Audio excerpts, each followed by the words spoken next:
오늘은 세상이 이기는 믿음 시리즈 8번째 시간으로 우리가 사는 동안 확실히 지켜야 할 것이 무엇인지에 대해서 하나님의 말씀 잠시 묵상하도록 하겠습니다. 여러분, 우리는 지난주에 추석 명절을 보냈습니다. 여러분, 명절 뭐 하는 날입니까? 흩어져 지내는 가족들이 이제 한자리에 모여서 우리가 하나라는 사실을 확인하는 그 시간이 바로 명절 가족 모임입니다. 그래서 우리가 하나이기 때문에 모여서 서로 위로하고 격려하고 칭찬하고 또 새해임을 북돋으면서 함께 즐거운 시간을 보내는 시간이 명절이죠. 여러분, 이렇게 다 보내셨지요? 그렇습니다. 근데 여러분, 사실 세상에는 이런 화목한 과정만 있는 것은 아니죠. 모이기만 하면 왠지 긴장감이 돌고 함께 있으면 불편하고 어색한 가족들도 있습니다. 차라리 안 모이면 적어도 싸우지는 않을 터인데 괜히 모여서 받지 않아도 되는 스트레스를 받기도 하죠. 여러분, 한번 질문해 볼까요? 여기 두 가정이 있습니다. 두 가정이 있어요. 한 가족은, A라는 가족은 풍파가 굉장히 많아요. 그래서 삶이 고달픈 식구들이 많죠. 그래서 여러분, 내가 도와야 하는 식구들, 돌봐줘야 하는 식구들이 많습니다. 서로 사이는 너무나 좋고 모이면 너무 즐거운데 가족들을 생각하면 마음에 안타까움이 있고 항상 누군가를 돌봐줘야 하고 신경을 써줘야 합니다. 이런 가정이 있고, 또 다른 B라는 가정은 다들 사는 것은 넉넉해요. 다 좋아요. 개개인 가정은 여러분 좀 능력도 있고 무탈하고 다 괜찮은데 사이가 너무 안 좋은 거예요. 모이기만 하면 과거의 상처를 들춰내서 소리 지르고 싸우고, 아직 돌아가시지도 않은 부모님의 재산을 가지고서 신경전을 벌이고, 자녀들 입시, 취업, 결혼 이런 걸 가지고 서로 비교하면서 서로가 존재하는 것만으로도 스트레스가 됩니다. 자, 여러분, 이 두 가족 다 어렵고 힘든 문제를 가지고 있지만 여러분, 그래도 이 두 가족 중에 하나를 선택하라고 하면은 A라는 가족을 선택하시겠습니까? 아니면 나중에 이야기했던 B라는 가족을 선택하시겠습니까? 예. 힌트를 주고 있죠. 예, 맞아요. 그래도 여러 가지 힘들고 어려운 일이 있다 할지라도 화목하고 서로에게 힘이 되는 그런 가정을 택할 것입니다. 여러분, 가정이 됐든 교회가 됐든 어떤 공동체가 됐든 내우 외환은 다 있습니다. 그런데 외환이 아무리 강하고 그리고 거세다 할지라도 구성원들이 하나로 똘똘 뭉쳐 있으면 반드시 이겨낼 수가 있습니다. 여러분, 우리나라 민족을 한번 보세요. 한국전쟁이 있었고 IMF를 당했고 코로나를 이렇게 지나오면서 여러분, 우리가 무엇을 확인했습니까? 우리가 하나구나. 똘똘 뭉쳐가지고 여러 가지 힘들고 어려운 부분들을 능히 이겨내지 않았습니까? 근데 여러분, 내적으로 분열하고 있고 골마 있으면 그 공동체는 외환이 아무리 작고 사소한 것이라 할지라도 안에서부터 무너지기 때문에 그 공동체는 금방 무너지고 마는 것입니다. 오늘 우리가 읽은 이 베드로 후서의 말씀은 베드로가 순교를 얼마 남겨놓지 않고 마지막으로 쓴 유언과 같은 편지입니다. 여러분, 베드로 전서는 어떤 성경이라고 그랬습니까? 갑작스러운 로마의 박해 때문에 두려워하고 당황스러워하는 성도들을 위로하고 그들에게 믿음으로 우리가 잘 이겨내보자 격려하는 그런 서신서라고 그랬어요.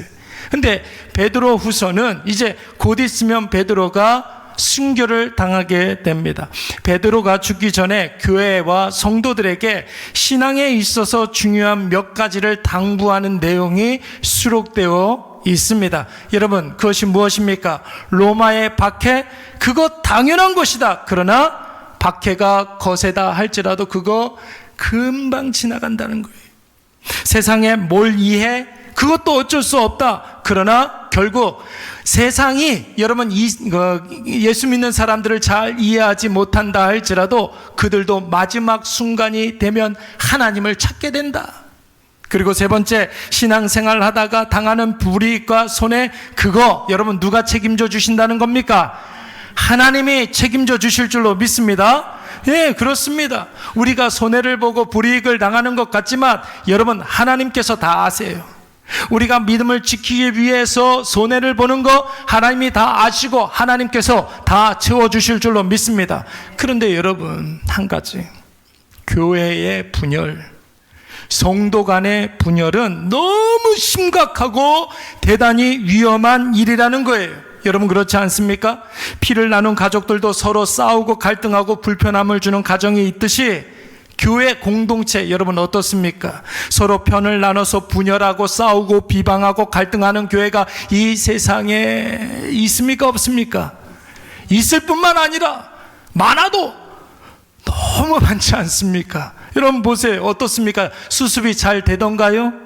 빨리 회복되고 교회가 정상화되어서 이전보다 더 큰 부흥의 길로 나아가는 그런 교회 본 적 있습니까? 교회 내에 한번 분열과 싸움이 일어나면 부흥은 고사하고 회복도 힘들고 오히려 상관도 없는 다른 성도들에게 상처를 주게 되어 있습니다. 오늘 죽음을 앞둔 여러분 베드로가 이것을 주의하라고 마치 유언을 하듯이 피를 토하는 심정으로 교회들과 성도들에게 경고하고 있는 것입니다. 특히 교회 분열과 성도 간의 다툼을 조장하는 어떤 사람이 있다는 거예요. 어떤 사람이 있다는 거예요. 여러분, 상황이 어떻게 그렇게 되다 보니까 교회가 분열하는 게 아니에요. 형편이 뭐 어쩌다 보니까 그렇게 두 패로 나눠가지고 분열하고 그러는 게 아니에요. 어떤 누군가가 있는 거예요. 어떤 누군가가 분열을 조장하는 사람이 있다라는 거예요. 그 사람이 어떤 사람인지 오늘 우리 1절 말씀 한 절 다 같이 읽어보도록 하겠습니다. 시작. 그러나 백성 가운데 또한 거짓 선자들이 일어났었느니 이와 같이 너희 중에도 거짓 선생들이 있으리라. 그들을 멸망하게 할 이단을 가만히 끊어들여 자신들을 사신 주를 부인하고 임박한 멸망을 스스로 취하는 자들이라. 아멘. 여러분, 교회 내에 어떤 사람들이 있다는 것입니까? 거짓 선생이 있다라는 거예요. 거짓 선생이 있으리라. 여러분, 이 사람들은 무엇을 끌어들인다고요? 이단을 끌어들인다는 거예요. 복음이 아닌 것을 끌어들이는 사람이라는 거예요. 더 나아가서 예수가 아닌 다른 것을 이야기하는 사람들이라는 것입니다. 여러분, 그래서 교회 안에서는 여러분 예수 그리스도께 받은 그 은혜만 이야기해야 될 줄로 믿습니다. 그래서 우리 교회, 특별히 다른 교회는 모르겠어요. 우리 교회에서는 세 가지 언급하는 이야기들이 있어요. 뭐 정치 이야기, 또 돈 이야기, 재테크 이야기, 어떻게 하면은 뭐 아파트가 어쩌고, 무슨 주식이 어쩌고, 이런 거. 그리고 세 번째, 지방세. 너는 무슨 도. 이 세 가지는 절대로 이야기하지 말라는 거예요, 여러분. 누군가가 그런 이야기를 하면 갑자기 배가 아프시라고요. 아이고 배야 하면서 그 자리를 피하세요, 여러분. 안 아프던 배도 아프셔야 돼요, 그럴 때는. 여러분, 그 사람한테 뭐라고 그러지 마십시오. 싸움이 돼요. 예. 그냥 자리를 피하시면 됩니다. 절대로 하지 말아야 되는 이야기 세 가지. 여러분, 왜 그러냐면 교회를 분열시키기 때문에 그런 것이에요. 그리고 베드로가 덧붙이기를 뭐라고 그랬느냐면 이런 사람들은 어제 오늘만 있었던 사람들이 아니라는 거예요.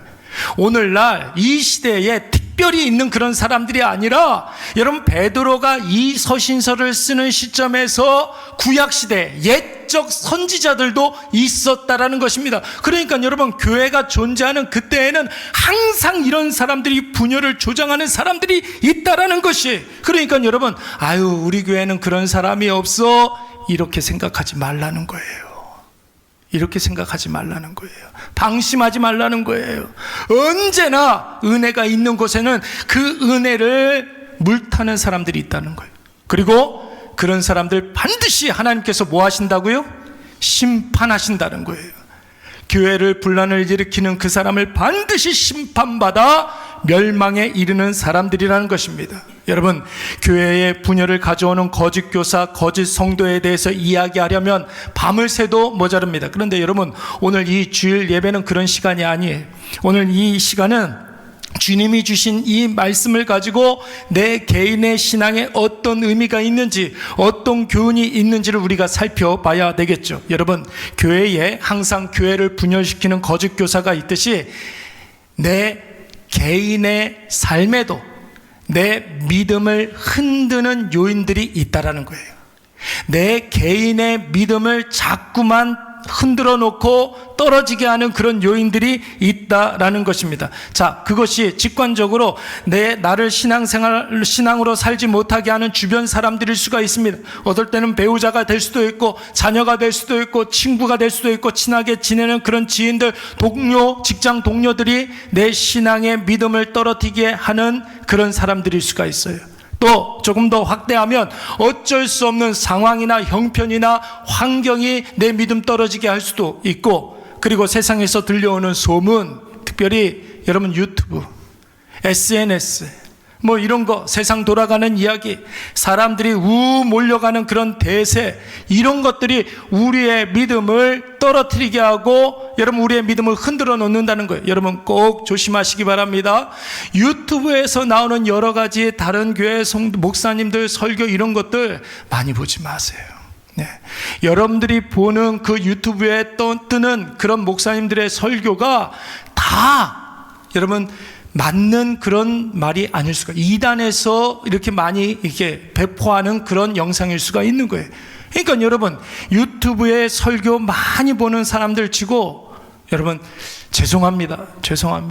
신앙생활이 이렇게 바른 길로 가는 그런 분들을 제가 많이 못 봤어요. 제가 요즘 많이 이렇게 질문을 듣는 그런 질문들 가운데 뭐가 있느냐면, 목사님, 제가 유튜브에서 어떤 목사님 설교를 들었는데 이런 내용들을 이야기하는데, 이런 이야기를 많이 들어요.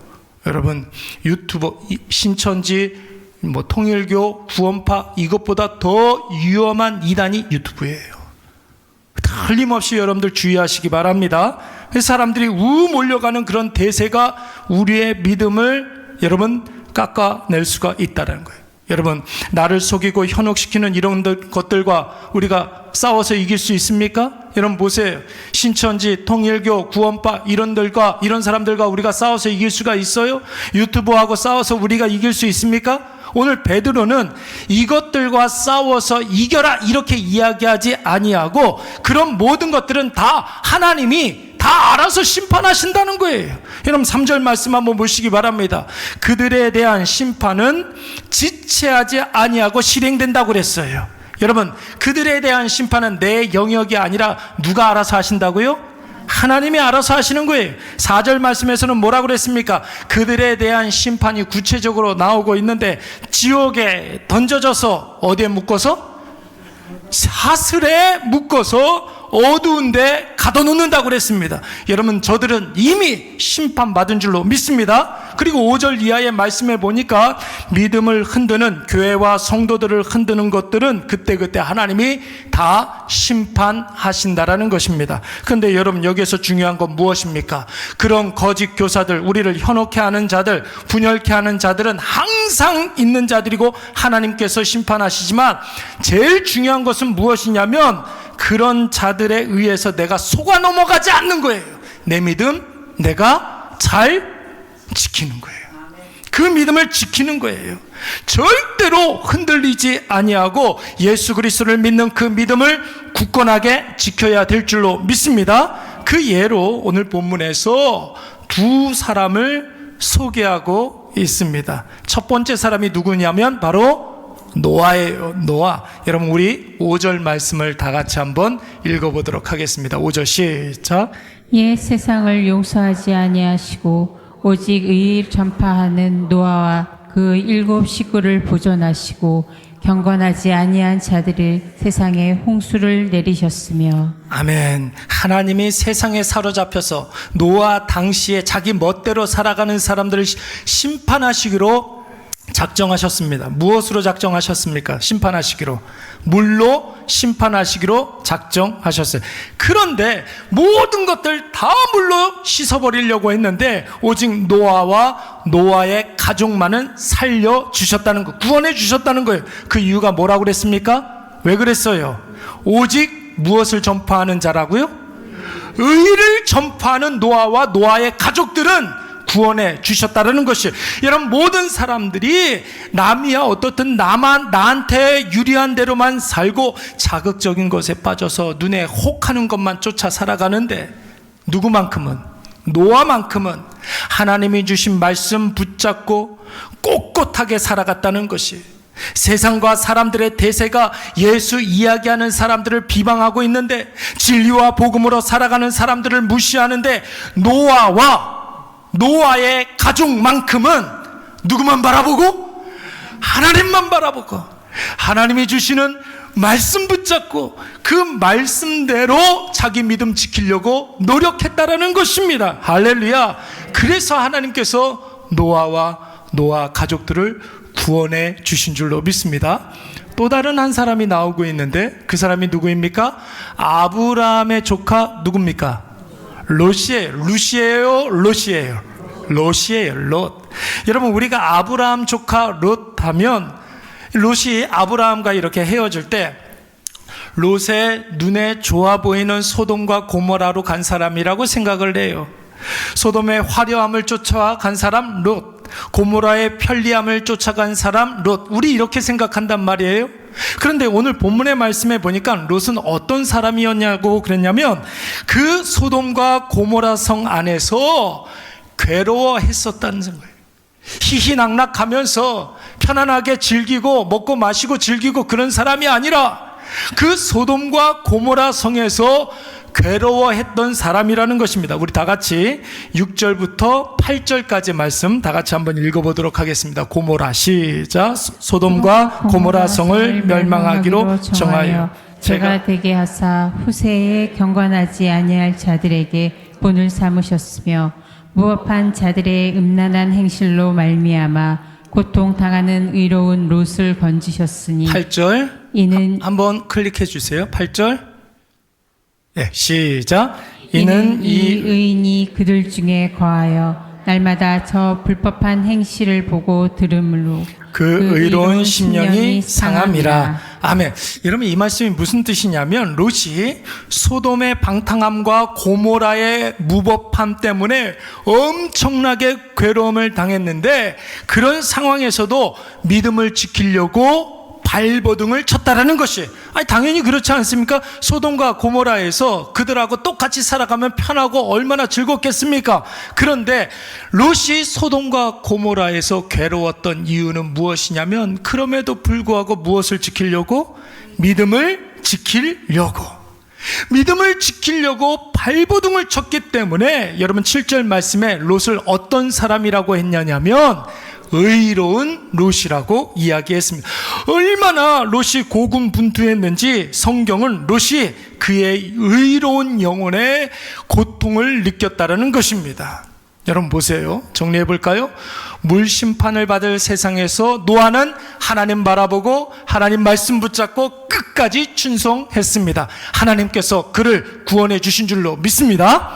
불심판을 받을 소돔과 고모라에서 의로운 롯은 그의 믿음 지키기 위해서 세상의 온갖 공격과 박해를 견뎌냈습니다. 하나님께서 그를 건져내 구원해 주신 줄로 믿습니다. 여러분의 믿음이 얼마큼 되는지는 모르겠으나 여러분 그 믿음을 지키시기 바랍니다.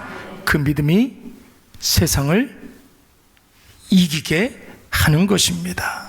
사랑하는 여러분, 결국 하나님께서 불의한 모든 것들 가운데 구원해 주시는 사람은 믿음을 지키고 믿음으로 사는 사람들입니다.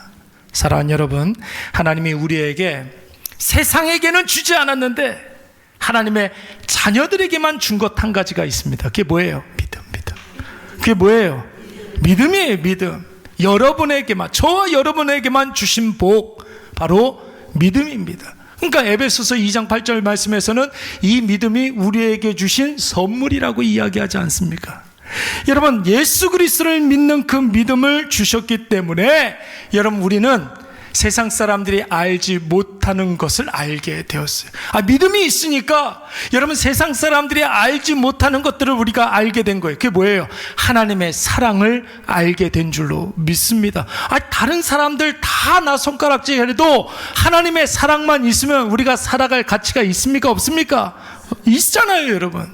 세상 사람들이 볼 수 없는 것을 그 믿음을 통해서 우리가 볼 수 있게 되는 줄로 믿습니다. 세상 사람들은 믿음이 없기 때문에 하나님께서 어떻게 역사하는지를 몰라요. 하나님께서 오늘 나에게 어떤 은혜를 주시는지 몰라요. 그 은혜가 보이지 않아요. 그 역사가 보이지 않아요. 그런데 하나님께서 오늘 우리에게 믿음을 주셨기 때문에 하나님 오늘도 나에게 어떤 은혜를 주시는지 내 눈에 똑똑히 보이는 줄로 믿습니다. 하나님 나를 통해서 어떻게 일하시는지 여러분 보입니까? 안 보입니까? 보이잖아요. 그게 바로 믿음을 주신 사람들에게 주신 특권이라는 거예요. 그래서 오늘 우리가 이 자리에 이렇게 아침에 일찍 나와서 하나님께 예배를 드리고 있는 거예요. 여러분 그 믿음, 하나님이 나에게 주신 그 믿음 잘 지키시기 바랍니다. 절대로 여러분 세상 풍파에 흔들리지 마시고 현혹되지 마시고 속아 넘어가지 마시고 예수 그리스도를 구주와 주님으로 믿는 그 믿음 가장 소중한 것으로 여기시고 절대로 세상에 빼앗기지 마시기 바랍니다. 여러분 내 믿음 빼앗으려고 하는 세상과 싸우라는 말이 세상과 싸우라는 말이 아니에요. 그것들은 다 이미 여러분 하나님께서 뭐 하셨다고요? 심판하셨다는 거예요. 내 영역이 아니에요.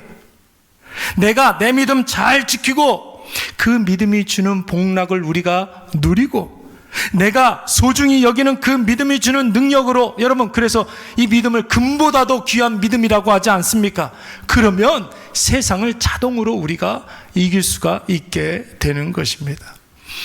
여러분 요한계시록 보면은 예수님께서 소아시아에 흩어져 있는 7교회의 여러 가지 이야기를 하시는 말씀이 나오고 있습니다. 요한계시록에 몇 개 교회예요? 7개 교회, 소아시아에 흩어져 있는 7개 교회들에게 예수님께서 친히 말씀하시는 장면이 나오고 있어요. 그 7개 교회에게 칭찬하는 부분도 나오고 책망하는 부분도 나옵니다. 그런데 여러분 이 7개 교회들 가운데 책망은 없고 칭찬만 있는 교회가 몇 교회가 있습니까? 2교회가 있어요. 어떤 교회일까요? 어떤 교회일까요? 사모나 말고 서머나. 사모나는 누구예요?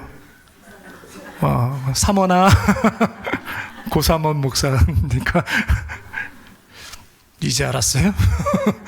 서머나 교회하고 또 발음이 좀 어려운데 빌라델비아 교회. 이 2교회는 뭐는 없고 뭐만 있다고요? 책망은 없고 칭찬만 있는 교회라는 거예요. 먼저 서머나 교회 한번 생각을 해볼까요? 서머나 교회는 환난과 궁핍 속에서도 신실한 믿음을 유지하고 그 믿음을 굳건하게 지켰다라는 거예요. 그래서 여러분 예수님께서 서머나 교회를 칭찬하고 있는 거예요. 수많은 거짓 교사들이 있었고 엄청난 유혹과 거짓 유업들이 있었는데 여러분 이 서머나 교회와 성도들은 흔들리지 아니하고 주어진 일에 충성했었던 교회였습니다. 그래서 여러분 심판의 때에 노아처럼 오직 의를 전파하고 또 롯처럼 그들을 불쌍히 여기면서 믿음을 잘 지켰다는 거예요. 그래서 여러분 이 서머나 교회에게 우리가 너무나 잘 아는 칭찬을 놔줬어요.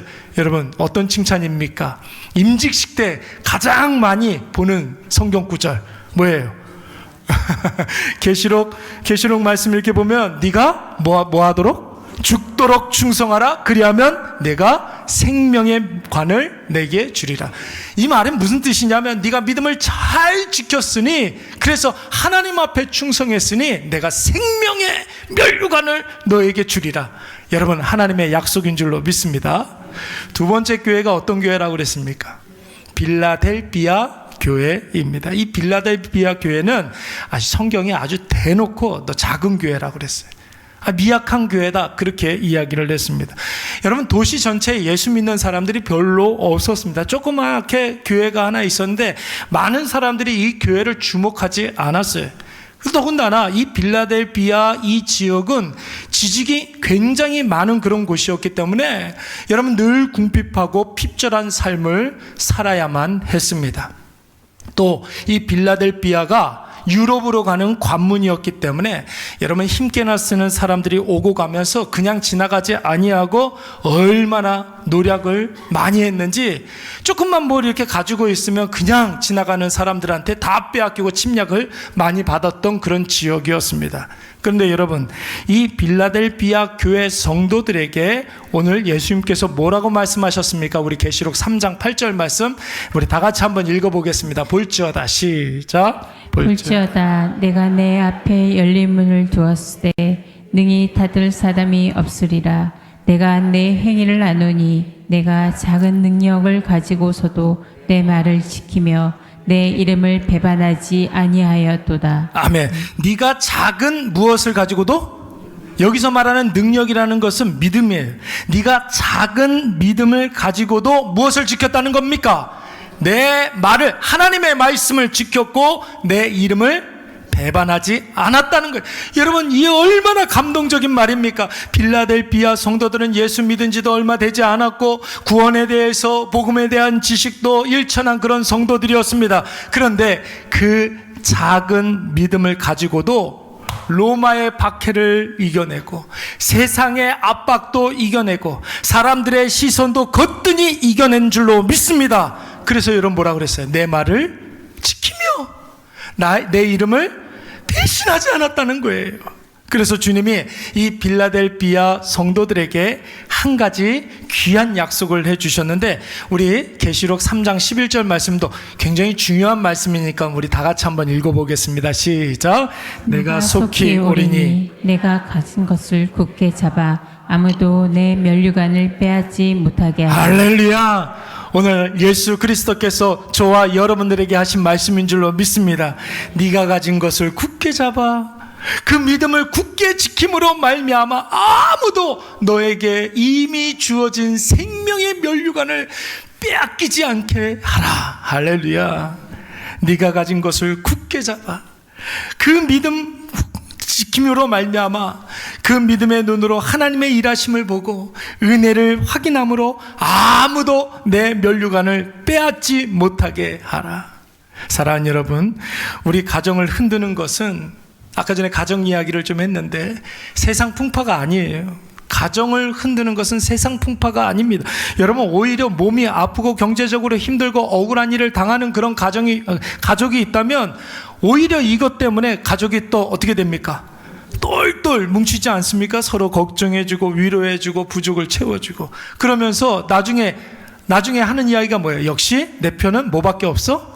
가족밖에 없어. 이런 이야기를 하게 되는 거예요. 그러나 우리 안에 아무리 가족이라 할지라도, 피를 나눈 형제라 할지라도 신뢰가 무너지고 서로에 대한 분노만 있으면 나를 잊게 하는 근간인 그 가족이 무너지게 되면 여러분, 나라는 존재가 완전히 세상에서 고립되는 거예요. 밖의 일이 아무리 잘 된다 할지라도 마음에 항상 괴로움을 품게 되죠.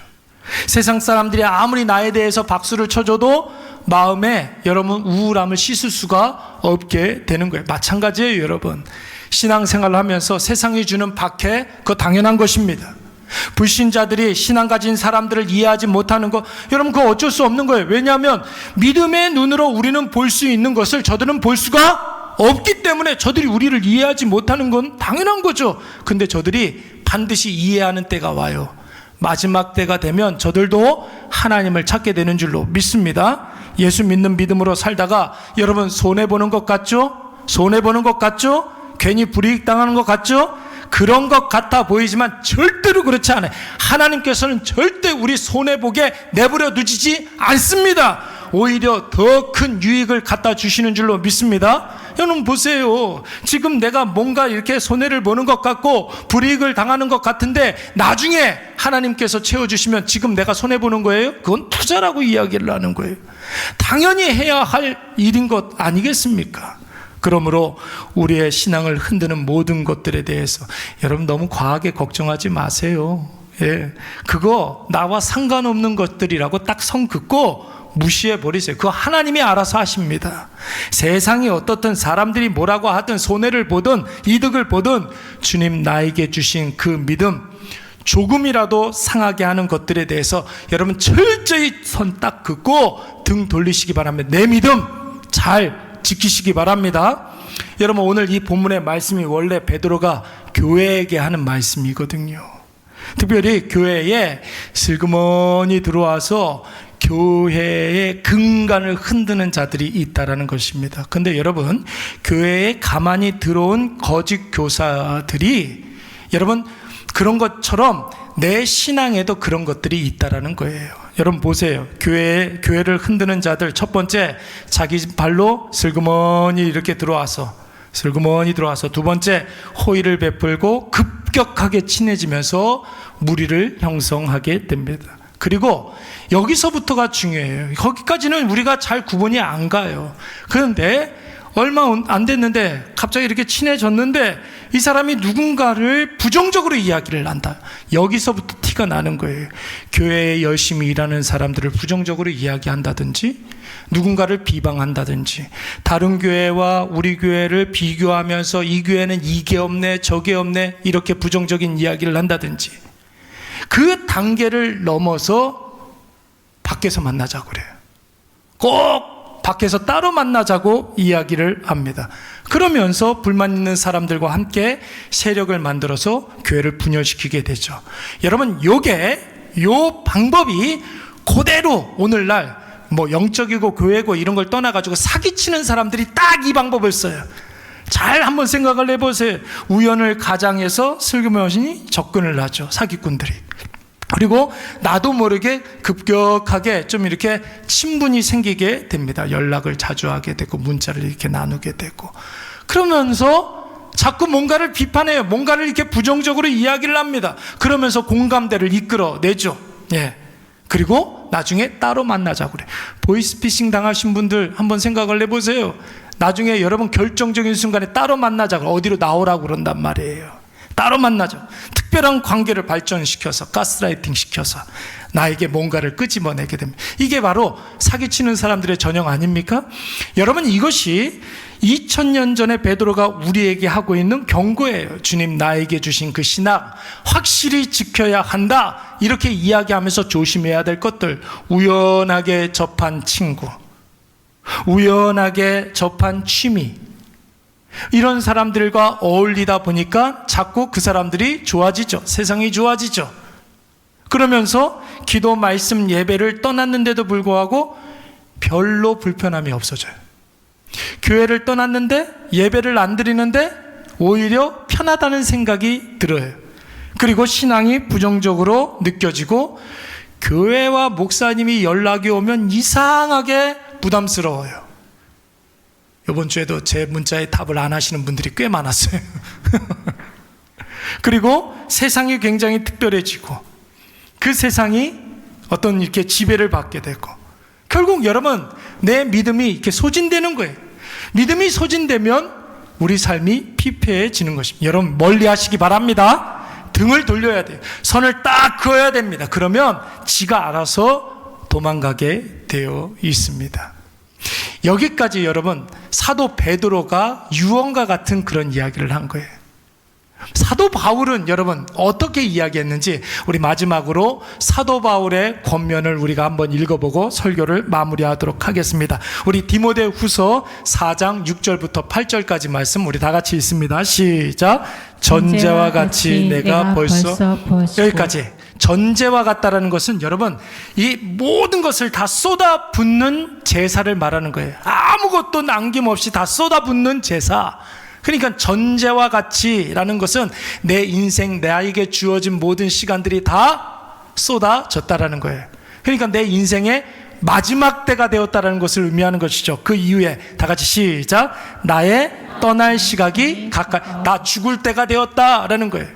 이제 내가, 사도 바울이 유언을 하겠다, 지금 이렇게 이야기를 하는 겁니다. 자, 7절. 나는, 시작. 나는 선한 싸움을 싸우고 나의 달려갈 길을 마치고 믿음을 지켰으니 이제 후로는 나를 위하여 의의 면류관이 예비되었으므로 주 곧 의로우신 재판장이 그날에 내게 주실 것이며, 내게만 아니라 주의 나타나심을 사모하는 모든 자에게도니라. 아멘. 믿음을 지킨 자들에게 의의 면류관이 예비된 줄로 믿습니다.